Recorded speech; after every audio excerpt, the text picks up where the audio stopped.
और सीधे हमारे जो दर्शक लगातार हमें कॉल कर रहे हैं उनका सवाल लेते हैं। अभिषेक हमारे साथ गुरुग्राम से जुड़े हुए हैं। अभिषेक, क्या सवाल है, बताइए। हाँ जी, मैं अभिषेक गुरुग्राम से बोल रहा हूँ जी। Hello doctor Sonia, hello doctor Abhi ji, सवाल पूछिए। हाँ जी, मेरा सवाल ये है, एक्चुअली मुझे साइनस की प्रॉब्लम है काफ़ी टाइम से, और इसकी मैं मेडिसिन भी ले रहा हूँ। तो कई बार साइनस की वजह से मुझे ब्रीथिंग प्रॉब्लम भी होती है। तो मेरा क्वेश्चन ये है कि साइनस पेशेंट्स के लिए कोरोना को कैच करने के कितने चांसेस है, और इन केस अगर किसी को कोरोना हो जाता है साइनस पेशेंट्स को, तो कितने चांसेस है रिकवर होने के, और साइनस पेशेंट्स को क्या प्रिकॉशन लेने चाहिए? ठीक है, डॉक्टर सोनिया जवाब दीजिए। हाँ जी, तो साइनसेस जो जिन लोगों को एलर्जीज होती हैं वो दो तरीके का बहुत कॉमनली देखा गया। एक तो नाक, जिन लोगों को ज़्यादा जुकाम रहता है। दूसरा होता है कई लोगों को एलर्जी से दमे की तकलीफ होती है। अब इसमें ये देखा गया है कि कोरोना वायरस उन लोगों में थोड़ा ज़्यादा पाया गया है जिन लोगों को, जैसे अगर कोई लंग की ज़्यादा प्रॉब्लम है, मगर अगर सिंपल एलर्जीज है जिसमें आपको जुकाम हो जाता है, जिसके लिए आप दवाई ले रहे हैं, उससे आपकी मतलब चांसेस कोरोना पाने के उतने ज़्यादा नहीं है। जैसे नॉर्मल लोगों का है उतना ही देखा गया है। ज़्यादा लोग उस रिस्क कैटेगरी में ज़्यादा वो लोग हैं जो 60 साल की उम्र से ज़्यादा हैं, जिनको ब्लड प्रेशर, डायबिटीज़, जो स्मोकर्स हैं उनको ज़्यादा टेंडेंसी, जिनको कैंसर की हिस्ट्री है, जिनका इम्यून सिस्टम थोड़ा वीक है।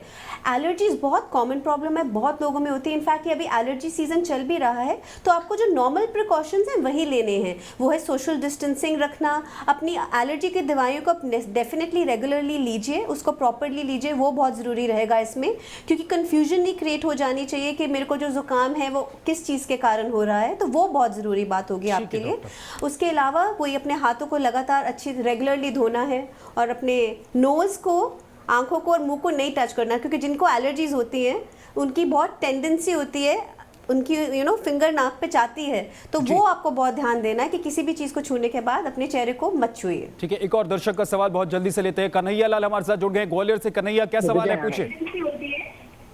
मैडम, मेरा सवाल ये है कि लॉकडाउन होने की वजह से ब्लीचिंग पाउडर मिलेगा नहीं, तो क्या हम नीम की पत्तियों का घोल बना के छिड़क सकते हैं, या फिटकरी का इस्तेमाल कर सकते हैं घोल बना के?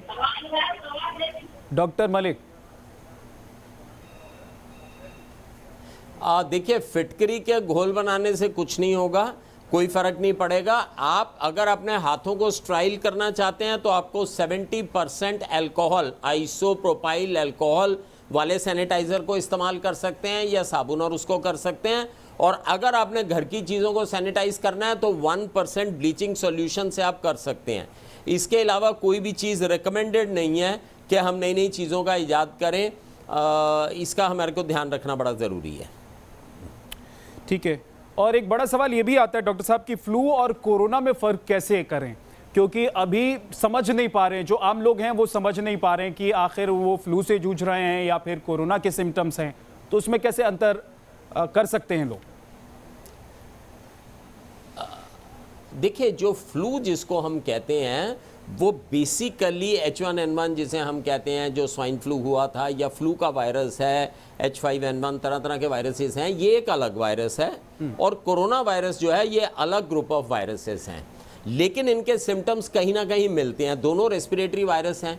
तो फ्लू में क्या होता है, फीवर होगा, नज़ला होगा, जुकाम होगा, खांसी होगी, ये सब सिम्टम्स होंगे। कोरोना के अंदर अगर हम स्पेसिफिकली देखें तो fever, chest pain and dry cough, ये सिम्टम्स जो हैं वो थोड़े से ज़्यादा, या ब्रीदिंग डिफ़िकल्टी, ये सिम्टम थोड़े ज़्यादा प्रोमिनेंट होते हैं। इसके अंदर बलगम वाली खांसी नहीं होती है जो कि फ्लू के अंदर होती है। इसके अंदर जो सिम्टम्स हैं वो खांसी बहुत ज़्यादा नहीं होती है, लेकिन सूखी, इरिटेटिंग, ड्राई इरिटेटिंग कॉफ होती है, और फीवर होता है। लेकिन कई सारे सिम्टम्स एक दूसरे में ओवरलैप करते हैं, क्योंकि दोनों ही रेस्पिरेटरी वायरसेस हैं, तो दोनों का जो ओवरलैपिंग ठीक है। लेकिन एक चीज़ और है, जो साधारण फ्लू है उसका मॉर्टेलिटी रेट यानी मरने की दर जो है काफ़ी कम है, और साधारण फ्लू जो है इसके मुकाबले में, कोरोना वायरस के मुकाबले में सेफ है काफ़ी। श्याम तंवर हमारे साथ जुड़ गए हैं शामली से। श्याम, क्या सवाल है? हाँ जी सर, नमस्कार जी।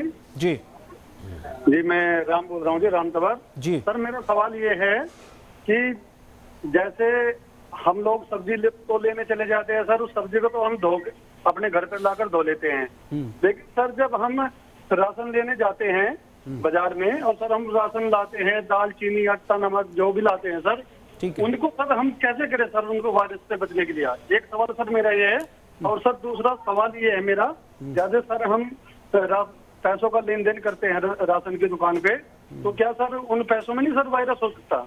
दोनों सवाल के जवाब डॉक्टर सोनिया। हाँ जी, तो पहली चीज़, जब आप बाकी राशन भी लेके आते हैं तो एक सिंपल तरीका है कि आप घर पे उसको लेके आएंगे, आप एक डिवीजन कर लीजिए, ठीक है। एक तरफ आपने वो एक एक सामान लिया, आप कोई भी पानी साबुन वाला पानी भी आप यूज़ कर सकते हैं, या थोड़ा सैनिटाइज़र वाला, किसी भी टिश्यू या कपड़े पे थोड़ा सैनिटाइज़र लगा के डब्बों को सबको साफ़ कर लीजिए और फिर उसको साफ़ करके अलग से रख दीजिए, तो आप यूज़ कर सकते हैं।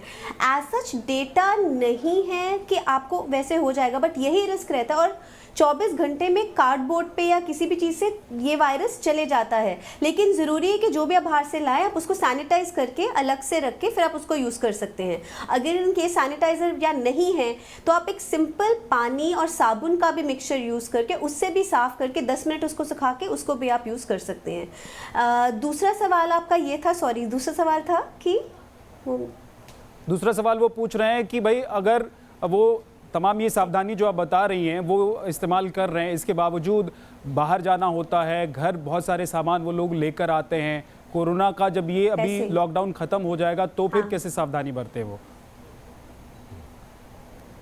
हाँ नहीं, और उन्होंने बात ये पूछा था पैसों का, क्योंकि पैसों का लेन देन होता है, उसमें तो नहीं। तो ये देखा गया कि जो पैसों के नोट्स हैं उनमें एक्चुअली मनी एक्सचेंज, तो उसमें एक्चुअली वायरस बहुत देर तक नहीं रहता। बट वही वाली बात है कि अगर आप किसी टाइम भी पैसों को छूते हैं, सबसे ज़रूरी बात है किसी भी चीज़ को छूने के बाद अपने आंखों को, नाक और मुंह को नहीं छूना है।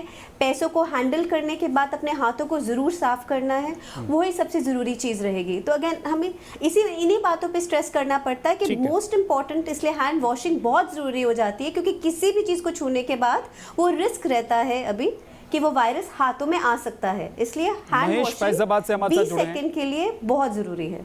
महेश फैजाबाद से हमारे साथ जुड़ गए हैं। महेश, क्या सवाल है, क्या जानना चाहते हैं? हाँ सर, मेरा सवाल ये है कि हमारी वाइफ अभी प्रेग्नेंट है। जी पूछिए। हेलो, आप अपना सवाल कंप्लीट कीजिए। हाँ सर, हमारी वाइफ अभी प्रेग्नेंट है, तो हफ्ते 10 दिन में उनकी डिलीवरी होने वाली है, तो क्या ऐसे समय में हॉस्पिटल जाना सेफ है? डॉक्टर मलिक, देखिए डिलीवरी के लिए तो हॉस्पिटल जाना सेफ ही है और आपको जाना भी पड़ेगा, और हॉस्पिटल से ऐसा डरने की आवश्यकता नहीं है। जो भी आप किसी अच्छे अस्पताल वाले पूरा ध्यान रख रहे हैं, और आपको भी अस्पताल में थोड़ा सा ध्यान यही रखना है। लेबर रूम्स जनरली क्लीन होते हैं, लेबर रूम्स में कोविड के पेशेंट्स जनरली नहीं भर्ती किए जाते, प्रॉब्लम आती है आईसीयूज में या और जनरल वार्ड्स या उन सब में, तो लेबर रूम तो जनरली साफ रहते हैं, उनके अंदर कोविड वायरस नहीं होता है। लेकिन हॉस्पिटल में आपको ये ध्यान रखना है, एक पेशेंट के साथ एक ही अटेंडेंट रहे, किसी भी वहाँ पे चीज़ों को आप छुए नहीं, डॉक्टर नर्सों सबसे 1 मीटर का डिस्टेंस बना के रखें। ये सब चीज़ें आपको करनी है, एहतियात जो आप जनरल लेते हैं लेनी है। लेकिन प्रसव के दौरान यानी लेबर पेन के दौरान आपको टाइमली हॉस्पिटल पहुँचना बहुत आवश्यक है, और पूरी प्रिकॉशंस लेनी ज़रूरी हैं। और डिलीवरी में कोई जनरली दिक्कत नहीं होती है और कोई ऐसी घबराने वाली बात नहीं है। तपन हमारे साथ जुड़े हैं। तपन, क्या सवाल है आपका? हेलो तपन, क्या जानना चाहते हैं, क्या सवाल है आपका? हाँ सर, मैं ये जानना चाहता हूँ कि जैसे कि अभी 21 दिन के बाद जो लॉकडाउन अपना ये खुलने वाला है, तो जो अपना ये है क्या जो लेन देन होता है पैसे का, जी, जो पैसे का जो लेन देन होता है, सब नॉर्मली तो सब लोग तो डिजिटल करते हैं, नॉर्मली तो सब लोग पैसे नगद देते हैं। तो वो जो नोट है, नोट को ये पानी में डेटॉल से धोना चाहिए या फिर सोडियम हाइपोक्लोराइड से धोना चाहिए? इसका जवाब अभी डॉक्टर सोनिया ने दिया है कि जब भी आप नोट को हाथ लगाएं तो अपने हाथ को सैनिटाइज जरूर करें। नोट पर हाथ लगाने के बाद अपनी आंख, अपनी नाक और मुंह को ना छुएं जब तक आप अपने हाथ को सैनिटाइज नहीं कर लेते हैं या फिर साबुन से या हैंड वॉश से धो नहीं लेते हैं। हम अगला सवाल लेंगे, लेकिन एक और सवाल डॉक्टर मलिक ये है कि क्या बार बार सवाल ये जो पूछे जा रहे हैं कि एक बार अगर आपको कोरोना हो गया है तो दोबारा भी इसके होने की संभावना होती है क्या, और कितना % चांस है कि ये दोबारा हो जाए? देखिए अभी जो स्टडीज़ में देखा गया है उसमें 2-3% का चांस है जिसमें कि कोरोना वो कहते हैं रिकर भी हुआ है, लेकिन अभी इसके बारे में पूरा कहना बड़ा मुश्किल है क्योंकि ये बिल्कुल नया वायरस है जी। और इस वायरस की लॉन्ग टर्म स्टडीज हमारे पास अवेलेबल नहीं है क्योंकि हमारे पास में केवल अभी 2-3 महीने ही हुए हैं जिसमें कि वायरस के जो मरीज हुए हैं वो भी पूरा ढंग से रिकवर नहीं हुए हैं। तो ये जब लॉन्ग टर्म स्टडीज होंगी तो इसके ऊपर ज़्यादा वो बताएंगे, लेकिन चाइना वगैरह से जो कुछ रिपोर्ट्स आई हैं उसके हिसाब से 2-3% केसेस को जो है दोबारा भी रिलैप्स हुआ है। यहाँ पर मैं एक चीज़ और बता दूंगा, जो मेन चीज़ है वो ये देखने की है क्या ये वायरल इन्फेक्शन होने के बाद दोबारा पूरे जीवन में होती है कि नहीं, क्योंकि बहुत सारे वायरसेस के लिए लॉन्ग टर्म इम्यूनिटी हो जाती है। अगर आपको मीजल्स की इन्फेक्शन हो रही है, चिकन पॉक्स की इन्फेक्शन हो रही है, तो पूरी उम्र आपको कभी इन्फेक्शन नहीं होगी, तो ये लॉन्ग टर्म आती है इस बीमारी को लेकर। ठीक है, हमारे साथ एक और दर्शक जुड़ गए हैं, गुरुग्राम से सतपाल जुड़ गए हैं। सतपाल, क्या सवाल है आपका? सर नमस्कार। नमस्कार सर, ये है ना कि मेरे भाई को हम यहाँ गुरुग्राम में रह रहे हैं, कल से जो है ना हल्की भी खांसी आ रही है, जुकाम का कुछ लक्षण है। और क्या हो रहा है? और क्या लक्षण है? उनको खांसी आ रही है और क्या हो रहा है? और कुछ नहीं सर, यही दिक्कत सी हो रही है। ठीक है, डॉक्टर सोनिया बताइए, अगर खांसी आ रही है कल से और खांसी के लक्षण भी दिखाई दे रहे हैं तो क्या वो समझे, क्या मानकर चलें वो? नहीं, पहली बात यही है कि कोई भी आम वायरल हो या कोरोना, आमतौर पे सबके सिम्टम्स ओवरलैप थोड़े करते हैं। तो अगर खांसी और ज़ुकाम हो रहा है, सबसे ज़रूरी बात अभी इस टाइम पे है कि घबराना नहीं है, लेकिन खुद को थोड़ा सेल्फ आइसोलेशन करना है। अपने घर वालों से एक तो वो एटलीस्ट 3 फुट की दूरी रखें और ख़ुद वो मास्क ज़रूर डाल लें। इस टाइम पे ज़रूरी होगा कि आपकी वाइफ एटलीस्ट मास्क डाल के रखें, क्योंकि और सबसे 3 फुट की दूरी रखें। अगर खांसी बाई चांस खांसी ज़्यादा आती है तो बिल्कुल अपने बाजू के कोने में करें। अगर बुखार होता है या सांस लेने में तकलीफ़ होती है, ज़्यादा बुखार होता है, ज़्यादा सांस लेने में तकलीफ़ होती है, तो अस्पताल पक्का जाएँ। इनकी कोई ट्रैवल हिस्ट्री तो नहीं है, किसी से कॉन्टैक्ट तो नहीं है अगर पिछले 15 दिनों में, 14 दिनों में किसी के साथ? क्या वो दर्शक हमारे साथ जुड़े हुए हैं? सतपाल चले गए हैं, डॉक्टर सोनिया वो चले गए हैं। आई थिंक नहीं। तो अगर अगर बाई चांस अगर कोई ट्रैवल हिस्ट्री है या किसी के साथ कोई कांटेक्ट है तो फिर डेफिनेटली जाके आप टेस्ट करवाइए। अगर ऐसा नहीं है तो आप घर पे भी, आप 80% केसेस में घबराने की बात वैसे भी वो खुद ही ठीक हो जाता है। सेल्फ आइसोलेशन इसमें सबसे ज़रूरी होता है कि 14 दिन के लिए आपको घर पे रहना है। और लेकिन अगर कोई ट्रैवल हिस्ट्री है, अगर आप किसी ऐसी जगह पर गए हैं जहाँ से आपको लग रहा है कि कोरोना का संक्रमण आप में हो सकता है, तो फिर ये बात भी आपको डॉक्टर को बतानी चाहिए और जाकर किसी डॉक्टर से आपको मुलाकात करनी चाहिए। रजत हमारे साथ आगरा से जुड़ गए हैं। रजत जी, क्या सवाल है? जी, मेरा सवाल ये है कि जैसे आगरा में बहुत ज्यादा फ्लोराइड है पानी में, जो समर का पानी आता है, तो उसे तो पी नहीं सकते हम, और जो आता है घर पे वो फिल्टर पानी आता है, तो उसे सैनिटाइज कैसे कर सकते हैं? उसमें भी तो कोरोना का वायरस हो सकता है। डॉक्टर मलिक, देखिए मैं आपको बताना चाहूँगा, जो कोरोना का वायरस है वो एक रेस्पिरेटरी इन्फेक्शन है। अगर आप कोरोना के वायरस को घोल के पी जाते हैं या खा जाते हैं, उससे आपको कुछ नहीं होने वाला। ये कोई फीको ओरल रूट से जाने वाली इन्फेक्शन नहीं है। ये इन्फेक्शन जो है जब तक आपके रेस्पिरेटरी ट्रैक्ट में नहीं जाएगी, हाथों के जरिए या सांस के जरिए, जब तक आपके फेफड़ों में नहीं पहुंचेगी, आपको इन्फेक्शन नहीं कर सकती है। और वैसे भी आपको बता दूं, most of the ultra filters जो हैं उनमें से वायरस जो हैं वो फिल्टर हो जाते हैं, तो इसमें कोई भी ऐसी चिंता की बात नहीं है कि घबराने की बात नहीं है। पवन हमारे साथ जुड़ गए गोरखपुर से। पवन, क्या सवाल है आपका, क्या जानना चाहते हैं? डॉक्टर साहब, मेरे गले में 7 दिन से गले में खराश है और खराश सही हो नहीं रहा है, क्या इससे डरने की संभावना है हमें? पवन, ये बताइए कि आपकी कोई हिस्ट्री है, आप कहीं ऐसी जगह पर गए हो जहां से आपको लग रहा हो कि संक्रमित लोग वहां पे हों और उन लोगों के संपर्क में आप आए हो, इस तरह की कोई हिस्ट्री आपकी है क्या? बनारस से मैं आया था सर, गोरखपुर। अच्छा, डॉक्टर सोनिया जी। हाँ जी, तो जैसे भी मैंने पहले कहा है कि अगर किसी को खांसी या जुकाम के हल्के फुल्के लक्षण है, घबराने की बात नहीं है। आप खुद अपने घर पे रहिए, खुद को सेल्फ आइसोलेट कर लीजिए, मास्क डालिए कि आप घर वालों से एटलीस्ट 3 फुट की दूरी मिनिमम रखिए। अलग कोशिश करिए, अलग कमरे में रहें, कोशिश करिए अगर अलग बाथरूम यूज़ कर सकते हो अलग बाथरूम यूज़ करें। अपने हाथों को लगातार, मतलब फ्रीक्वेंटली धोइए, जितनी बार आप धो सकते हैं। किसी भी टाइम अपने आप को किसी को छूने से पहले डिस्टेंस रखिए। और अगर ज़्यादा बुखार होता है, खांसी आपकी नहीं ठीक होती है, लगातार चलती रहती है, या आपको सांस में तकलीफ आती है, तो डेफिनेटली डॉक्टर के पास जाइए, क्योंकि ये भी ज़रूरी होता है कि कोई और कारण तो नहीं जिसके कारण आप बीमार हैं। ज़रूरी नहीं कि वो कोरोना ही हो, पर कुछ और भी हो सकता है जिसके कारण तकलीफ बढ़ती रहे। तो अगर तकलीफ 5-6 आमतौर पे जो कोरोना वायरस के लक्षण होते हैं, जो माइल्ड सिम्टम्स होते हैं, 7 दिन में ठीक हो जाते हैं, 7-8 दिन में। तो अगर ये चीज़ बढ़ती रहती है और ठीक नहीं होती, तब भी ज़रूरी होता है कि अगर कोई भी वायरस हो, अगर वो बढ़ता रहे तो आप डॉक्टर के पास जाके डेफिनेटली चेकअप करवाइए। डॉक्टर सोनिया, अब उनके गले में खराश है, क्या वो इंतजार करें कि सांस लेने में अगर कोई दिक्कत होती है तो ही वो डॉक्टर के पास जाएं, या फिर वो ये समझें कि एक मौसमी बीमारी है और उससे मैं जूझ रहा हूं? सो इस समय ये क्वेश्चन हो जाता है कि हर छोटे मोटे सिम्टम्स के लिए हॉस्पिटल जाने की अभी इस समय ज़रूरत नहीं है, क्योंकि वो भी आप एक खुद को एक्सपोज कर रहे हो, घर से बाहर निकल रहे हो।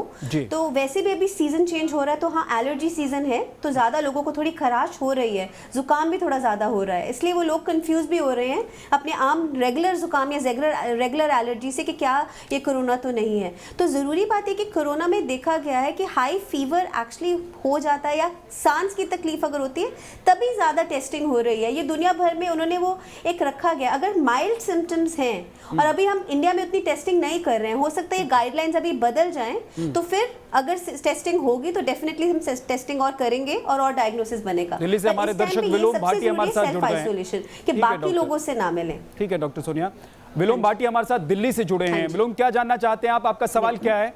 जी सर, मैं ये जानना चाहता था कि अभी जैसे हम अपने घरेलू इलाज के अंदर अपने शरीर की इम्यूनिटी बढ़ाने के लिए, मैं वैसे डेली सुबह मतलब खाली पेट हल्दी लेता हूँ और शाम को दूध के अंदर डाल के लेता हूँ हल्दी। इसके अलावा कुछ शरीर की इम्यूनिटी बढ़ाने के लिए, जो शरीर अंदर से मजबूत रहे, ऐसा कुछ? डॉक्टर साहब, डॉक्टर मलिक, इम्यूनिटी सिस्टम को तंदुरुस्त करने के लिए, इम्यूनिटी बढ़ाने के लिए क्या कुछ और किया जा सकता है? हल्दी तो वो खा रहे हैं, कह रहे हैं, इसके अलावा और वो क्या कर सकते हैं? देखिए, मैं आपको 6 चीज़ें बताऊंगा जो WHO कहता है आइसोलेशन पीरियड में जो आपको करनी है, अपने शरीर को तैयार रखना है, पता नहीं कब कोरोना का अटैक हो जाए। तो इसमें आपको 6 चीज़ें करनी चाहिए। नंबर 1, खान पान में आपको खास ध्यान रखना है, खूब सब्जियां, फल और हाई प्रोटीन डाइट दीजिए, प्रोटीन ज़्यादा लीजिए आप। दूसरी चीज़, अगर आप धूम्रपान करते हैं बिल्कुल बंद कर दीजिए। अगर आप शराब का सेवन करते हैं कम कर दीजिए या बंद कर दीजिए। चौथी चीज़ यह है कि आपको इंडोर एक्सरसाइज करनी है। 5वीं चीज़ यह है कि अपने आप को सकारात्मक रखना बड़ा ज़रूरी है, नहीं तो डिप्रेशन, पैनिक ये वाली स्थिति काफ़ी आ जाती है। और 6वीं चीज़ जो सबसे इम्पॉर्टेंट है, अगर आप किसी ऐसी बीमारी से ग्रस्त हैं, आज जो डाटा आया हिंदुस्तान का उसमें ये देखा गया है कि मोस्टली लोग जिनकी मृत्यु हो रही है वो वही हैं जो एल्डरली हैं या जिनको कोमॉर्बिड कंडीशन है।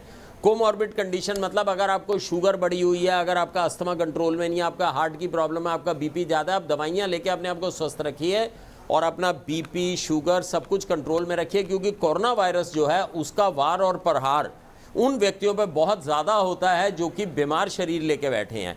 तो आपको हर स्थिति से निपटने के लिए ये चीज़ करेंगे तो आपको कोई दिक्कत नहीं आएगी। ठीक है, तपन हमारे साथ महाराष्ट्र से जुड़ गए हैं। तपन कोई सवाल पूछना चाहते हैं? तपन, क्या सवाल है, पूछिए आप जरा। सर, हमारा सवाल ये है कि मैं एक दाढ़ी कटिंग वाला नाई हूँ जी। तो कभी कैसा हमारा सलून का दुकान तो बंद है, अभी हमको ऑफर मिलती है कि भाई घर पे आके दाढ़ी कटिंग बनाओ, तो उसमें क्या आपकी राय है कि घर पे जाके करना चाहिए या नहीं करना चाहिए? डॉक्टर सोनिया। हाँ जी, वैसे तो हम बोलेंगे कि इस समय आप अगर आप अवॉइड कर सकते हैं तो डेफिनेटली करिए, क्योंकि जब आप कटिंग करेंगे तो आपका डिस्टेंस इतना, उनके साथ 3 फीट की दूरी तो आप रख ही नहीं पाएंगे। और अभी इस स्थिति में जब इतने केसेस फैल रहे हैं, स्पेशली महाराष्ट्र में भी इतने केसेस हो रहे हैं, अभी ज़रूरी होगा कि आप अवॉइड करें।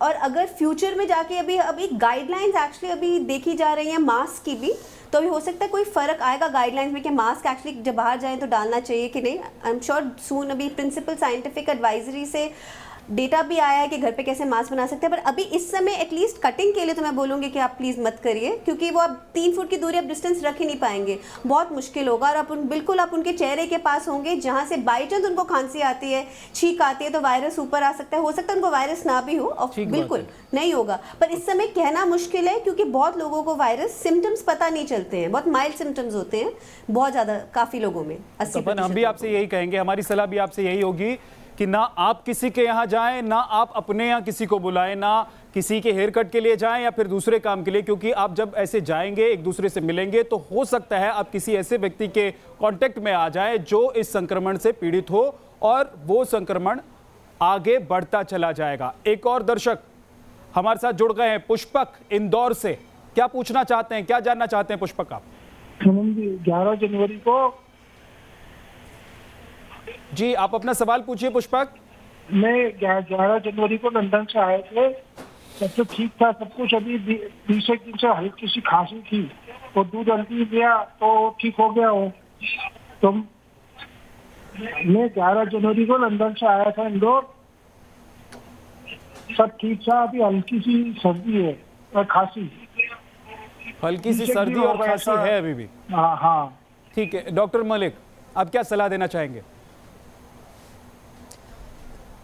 देखिए, मैं आपको ये बताना चाहूँगा, आप 11 जनवरी के आ रखे हैं इंग्लैंड से। अगर आपको कोरोना होता तो 2 से 14 दिन आप इंक्यूबेशन पीरियड लगाइए और 7 से 10 दिन में ख़त्म हो जाता है। तो जनवरी ख़त्म तो कोरोना ख़त्म, तो ये तो कोई इशू नहीं है। अभी जो फिलहाल आपको थोड़ी बहुत सर्दी है, देखिए मैं आपको एक चीज़ बताऊं, हल्की फुल्की सर्दी खांसी, गले में खराश मुझे भी होती है, आपको भी होती है, इसका कोरोना से कोई लेना देना नहीं है।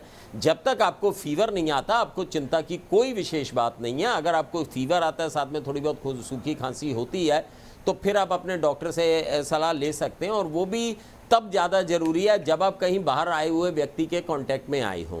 तो आप क्योंकि 11 जनवरी के आ रखे हैं और अब इस वक्त हम अप्रैल में हैं, तो आपके और आपके परिवार वाले बिल्कुल सुरक्षित हैं। आप यूके से कोरोना नहीं लाए हैं और किसी को दे नहीं रहे हैं, और फिलहाल आपको कोरोना के सिम्टम नहीं है जिसके लिए आप चिंता करें।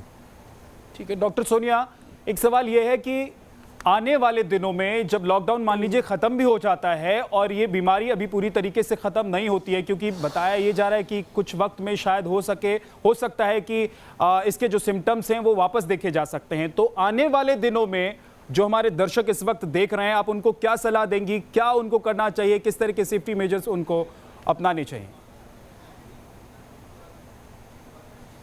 बिल्कुल, तो पहली बात ये कि लॉकडाउन जब ख़त्म भी हो जाएगा, इसका मतलब ये नहीं है कि हम सारे रिलैक्स हो जाएं। हमें फिर भी सोशल डिस्टेंसिंग मेंटेन करनी चाहिए। जितना से जितना हम घर से कम बाहर निकल सकते फिर भी कोशिश करें। अगर बाहर जाते हैं तो मिनिमम 3 से 6 फुट की दूरी हम रखें। अपने हाथों को धोते रहें, अपने चेहरे को ना छुएं, आँखों को, नाक को, मुंह को, वो हमें जो आदत है उस पर ज़्यादा ध्यान देना पड़ेगा। कॉन्शियसली हमें सोचना पड़ेगा कि नहीं, मुझे अपने हाथ को अपने चेहरे पे नहीं छूना है। अगर खांसी ज़ुकाम है तो डेफिनेटली मास्क डालिए। जैसे मैंने अभी कहा है, जो प्रिंसिपल साइंटिफिक एडवाइज़र है, उन्होंने ट्यूसडे को ही वो गाइडलाइंस उन्होंने निकाली है कि घर पे मास्क हम कैसे बना सकते हैं। क्योंकि कम्युनिटी में जब हम जाते हैं तो हमें फैंसी मास्क या N95 या जो सर्जिकल मास्क है उसकी ज़रूरत नहीं है। सिंपल कॉटन मास्क तो घर पे बहुत आसानी से बन सकते हैं, वो भी यूज़ कर सकते हैं। अभी WHO इन गाइडलाइंस के साथ भी बाहर आएगा और इंडिया भी, ऑल्दो अभी गाइडलाइंस नहीं ऑफिशियली बदली हैं, पर ये बात हमें आई थिंक जैसे दिन आएंगे मेरे ख्याल से गाइडलाइंस बदलेंगे, क्योंकि डेटा सपोर्ट करता है। एशियन कंट्रीज में जैसे कि जापान या साउथ कोरिया है, उसमें मास्क का इस्तेमाल से हमें फायदा देखा गया है। तो अभी देखते हैं, बट आई थिंक सबसे जरूरी बात इस समय होगी सोशल डिस्टेंसिंग एंड हाथों को धोना। जी, बहुत बहुत शुक्रिया डॉक्टर सोनिया, आपका भी, डॉक्टर मलिक आपका भी बहुत बहुत शुक्रिया। कल एक बार फिर से हम यही शो लेकर आएंगे जिसमें आपके सवाल होंगे, डॉक्टर्स के जवाब होंगे। आप हमारे नंबर पर फोन कर अपने सवाल पूछ सकेंगे।